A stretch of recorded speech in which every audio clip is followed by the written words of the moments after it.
Thor: Love and Thunder, the fourth Thor solo flick, is scheduled to rocket into theaters on November 5th, 2021.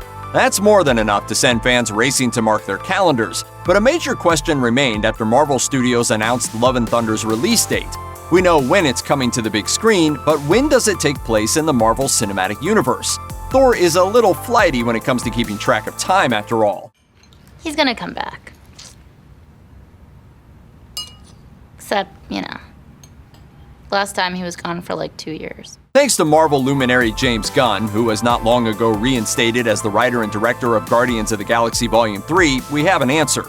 In the comments section of his recent Instagram post congratulating Avengers Endgame on beating Avatar at the box office, Gunn fielded a question about Thor: Love and Thunder's place in the MCU in relation to Guardians of the Galaxy Volume 3. A fan inquired whether Love and Thunder will be set before or after the new Guardians flick, and Gunn gave a simple one-word answer: before. Gunn's response was clear. The fourth Thor comes before the third Guardians, but it opens up a whole can of worms and invites a lot of speculation. The last we saw of the God of Thunder was at the end of Avengers Endgame, where he was sporting a brand new physique and a renewed interpretation of what it means to be a superhero, handing the kingship of New Asgard over to Valkyrie and teaming up with the Guardians of the Galaxy gang. Now, Marvel filmmakers and screenwriters basically never do anything without serious forethought. It's for this reason that we can imagine Thor and the Guardians will be together at least at the start of Thor: Love and Thunder to pick up where their story left off in Endgame, exactly like how the events of Avengers Infinity War started mere moments after the action of Thor Ragnarok ended. I feel like everything's gonna work out fine.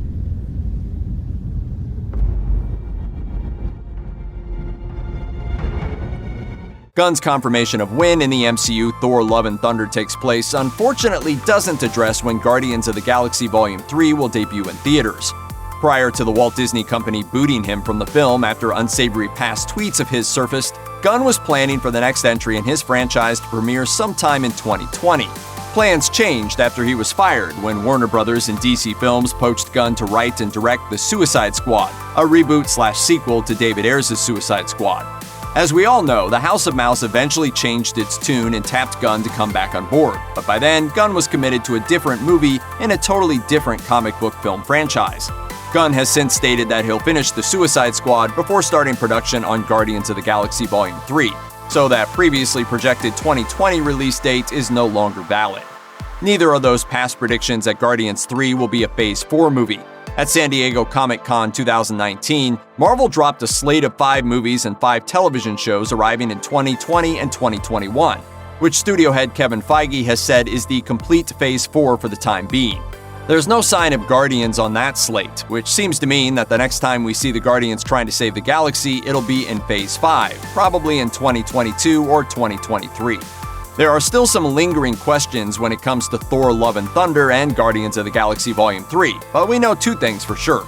Love and Thunder will bring us Natalie Portman's Jane Foster as Mighty Thor, and will introduce Valkyrie as the first openly LGBTQ+ superhero in the MCU.